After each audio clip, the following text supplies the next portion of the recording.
Hello students, here we go, the fourth poem for class 12 from an elegy written in a country churchyard. Elegy, elegy mean a kind of poem which shows sorrow over the death of some dear one. जो किसी की मृत्यु पर जो शोक गीत हम लिखते हैं पोएम के रूप में उसको हम एलेजी कहते हैं. So this poem is a kind of an elegy. एक एलेजी का रूप है ये पूरी पोएम जो किन के लिए लिखी गई है. वो उन साधारण लोगों के लिए लिखी गई है जो जीवन पर्यंत कुछ विशेष नहीं कर पाते हैं एंड अननोन अनऑनर्ड ही वो जीवन को त्याग कर चले जाते हैं. वे अज्ञात और अनजान रह जाते हैं. Here the word country. Country mean local, देहात, जो अपना स्थानीय है उसको बोलते हैं. एंड चर्च यार्ड मीन कब्रिस्तान. सो this poem in this poem, the poet is standing in a country churchyard. वो एक गांव के कब्रिस्तान में खड़ा हुआ है. Where he hears the church bells announcing the end of a day. क्या सुनता है कि चर्च की जो बेल है वो बज रही है और डेज को एंड होने के अनाउंसमेंट को संकेत कर रही है वो bell. So being standing in the churchyard, the poet mourns the death of village people. उन लोगों की डेथ पर वो मौन विलाप करता है जो अब कब्रों में हैं, जो अब नहीं हैं. Who lie buried in their small Graves. जो अपने छोटे छोटे कब्रों में लेटे हुए हैं, दफनाए पड़े हुए हैं. They have no ambitions in life and lead a simple life. उनकी कोई खास महत्वाकांक्षा जीवन में नहीं थी. जो अमृत हैं वो सामान्य से लोग, और उन्होंने काफ़ी सिंपल जीवन, सिंपल साधारण जीवन को व्यतीत किया है. So students, let's start the poem. First stanza. The curfew tolls the knell of parting day. The lowing herd winds slowly over the lea. The ploughman homeward plods in his weary way and leaves the world to darkness and to me. Here the word curfew means the sounding of a bell at evening in the church. अर्थात शाम को बजने वाली church की घंटी की आवाज़. Okay. Tolls mean to ring. The knells mean to give the indication of parting days, अर्थात एंडिंग डेज. शाम का समय है. चर्च की घंटी की आवाज़ गांव में सुनाई पड़ती है. The curfew tolls the knell and the indication of the ending days is given to the village. और उस चर्च में बजने वाले घंटे की आवाज़ का ये मतलब होता है कि अब शाम हो गई है, दिन की समाप्ति को है. The lowing herd went slowly over the lea. Lowing herd mean the group of the animals. जानवरों के झुंड जब शाम को निकलते हैं घर की तरफ. लोइंग आवाज़ करते हुए, to make the sound while walking, रंभाते हुए जब वो जानवर अपने घर की तरफ निकल रहे होते हैं. Wind mean move. Here the wind mean move slowly over the lea. Lea mean the grassland. से अपने घर की तरफ आते हुए वो दिखाई पड़ती हैं. The ploughman homeward plods his weary way. Ploughman mean farmer. Homeward घर की ओर. Plods mean to walk. Weary थका हुआ, मतलब अपने थके हुए कदमों के साथ जो किसान हैं वो अपने घर की तरफ धीरे धीरे चलते हुए आते हैं. And leaves the world to darkness and to me. और इस संसार को अंधकार के लिए और मेरे लिए छोड़ जाते हैं. Next answer. Beneath those rugged elms that yew trees shade, where heaps the turf in many a mouldering heap, each in his narrow cells forever laid, the rude forefathers of the hamlets sleep. Beneath mean under.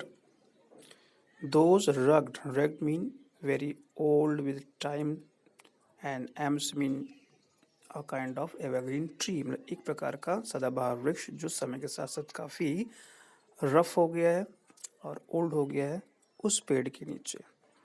That you trees shade, और उस प्रकार के yew mean a kind of evergreen tree, उसके shade के नीचे क्या पड़ा है? Where heaves the turf in many a mouldering heap. Heaves mean ढेर, टर्फ मीन ड्राई ग्रास, सूखी घास, in many a mouldering sheep. Mouldering mean slowly decay, बहुत ही धीरे धीरे जो नष्ट होते हैं, खासकर जब वो समय के साथ साथ। तो यहाँ पर कहने का ये मतलब है, नाउ इमेजिन द पिक्चर, कि कुछ बहुत ही पुराने कुछ सदाबहार वृक्ष हैं, उनके नीचे दबी हुई अवस्था में जो कब्रें पड़ी हुई हैं, उस पर पड़ी हुई घासें काफ़ी सूख सी गई हैं, एक ढेर सा बन गया है, और मिट्टियाँ काफ़ी जर्जर सी हो गई हैं, मोल्डिंग हीप में भुरभुरी अवस्था में वो दिखाई पड़ रही हैं। Each in his narrow cell for ever laid. Narrow cell संकीर्ण, सेल मीन छोटी जो कब्र उनकी है उसकी बात की जा रही है। For ever laid mean the dead person are laid in his narrow graves, वो अपनी छोटी छोटी कब्रों में लेटे हुए हैं, अर्थात they are taking the rest for ever. The rude forefathers of the hamlet sleep. The root forefathers mean having no high knowledge, बहुत ही असभ्य ऐसे व्यक्ति जो देहाती लोग, उनको रूट हम कह सकते हैं, rustic kinds of rustic person. forefathers mean जो पूर्वज हैं गांव के। For the Hamlet, of the Hamlet, Hamlet mean small village, sleep मतलब उस छोटे से गांव के जो पुराने असभ्य या पुराने समय के जो एंसेस्टर्स हैं, पूर्वज हैं, वो मृत अवस्था में लेटे हुए हैं उन कब्रों के नीचे। तो इन साधारण लोगों को जो कब्रों में लिटाया गया था, इन अधिकांश जो गरीब लोगों को, उनकी जो कब्रें हैं बहुत ही दयनीय अवस्था में हैं, बहुत ही मेंटेन नहीं है, क्योंकि वो बहुत ही साधारण लोग हैं। They were not the people of high rank. कवि ने यह कल्पना करना शुरू कर दिया कि इन मृत लोगों ने किस प्रकार के जीवन व्यतीत किए होंगे। वह गांव के सीधे साधे पूर्वजों के जीवन के बारे में विचार करने लगा, जिससे कि उसे मृत्यु के अटल सत्य को समझने में मदद मिल सके। Next answer, the breezy call of incense breathing morn, the swallow twittering from the straw-built shed, the cock's shrill clarion, or the echoing horn, no more shall rouse them from their lowly bed. Breezy mean very बहुत ही शीतल हवा, very sweet wind flowing in the morning. Call of incense, call पुकार, incense mean fragrant. Breathing morn मतलब morning के समय वो शीतल बहती हुई हवा की पुकार भी उनको नहीं जगा सकेंगी। किनको? उन फोर फादर्स को जो मृत अवस्था में अपनी कब्रों में विश्राम कर रहे हैं। और कौन उनको नहीं जगा सकेंगे?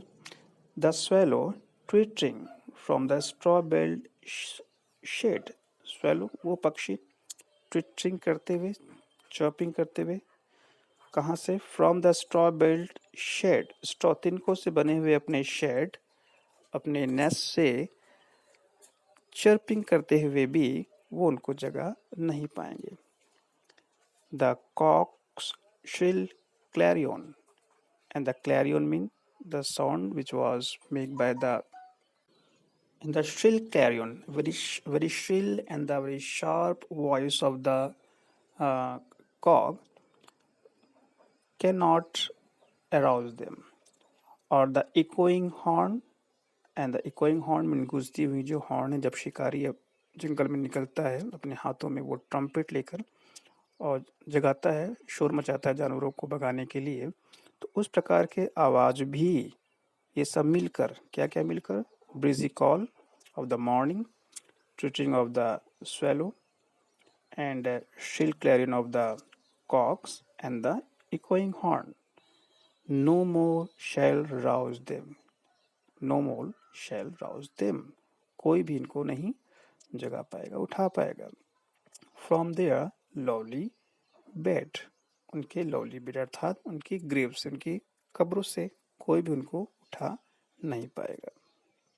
So, none of the sounds are able to wake the forefathers from their sleep who lie buried in the graves.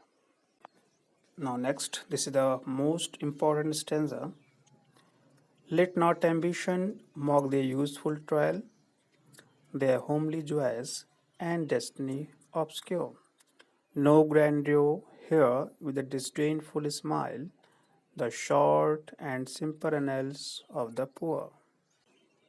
Let not ambition, here the word ambition mean the ambitious people. This is an example of a personification.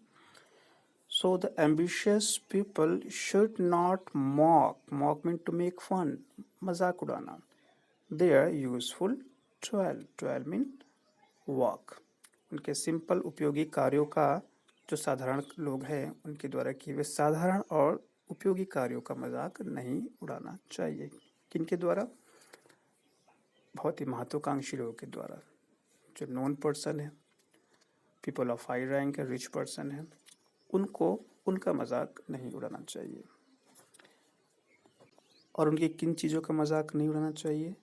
There homely joys, homely mean very simple, joys mean आनंद, जो उनके simple अम्यूजमेंट्स हैं उनका भी मजाक नहीं उड़ाना चाहिए। And destiny obscure, and they should not make the fun of their obscure destiny, जो अस्पष्ट उनकी डेस्टिनी है, उनके भाग्य है, उनके जीवन का जो प्रारब्ध है उसका भी मजाक उनको नहीं उड़ाना चाहिए। No grandeur here with a disdainful smile.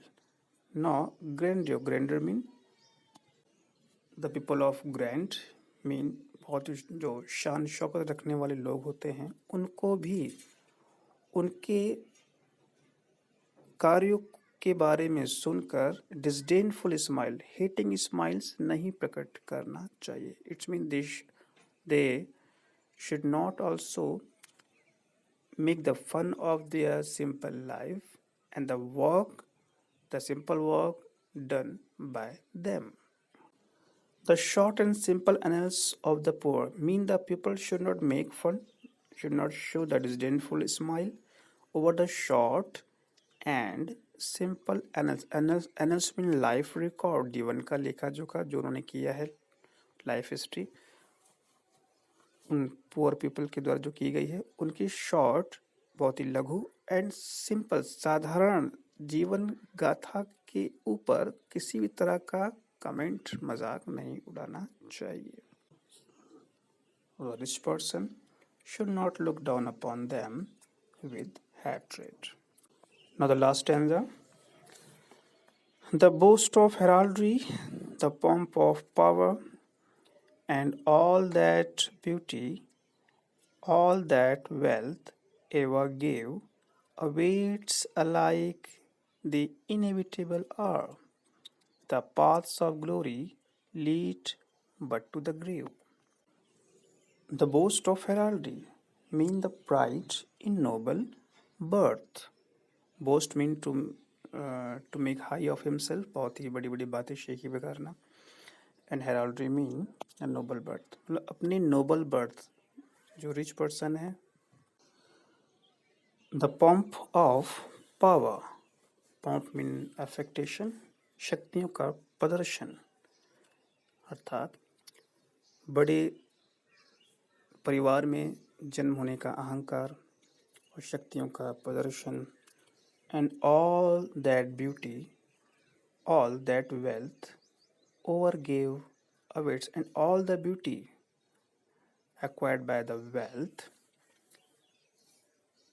ever gave awaits like the inevitable hour, ever gave awaits mean ये सब चीज़ें इंतज़ार कर रही हैं अलाइक एक ही तरह से किसका the inevitable hour mean death mean all the things which on in which we feel pride are, are not everlasting, are momentary. They have to be ended a day. So the poet says that nothing is everlasting. कोई भी चीज़ everlasting नश्वर मतलब अमर नहीं है. He says that one should not be proud of his birth in a rich family or of his wealth. Likewise, the powerful, beautiful, or the wealthy people should always remember that nothing can protect them from the jaws of death. मृत्यु के चंगुल से इन चीज़ों को कोई भी नहीं बचा सकता.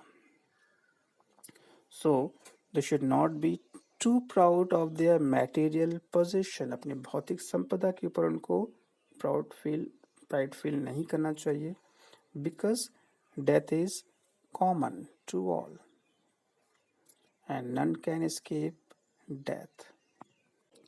Last line, the paths of glory leads but to the grave. Paths mean रास्ते, glory mean यश, कीर्ति, name, fame.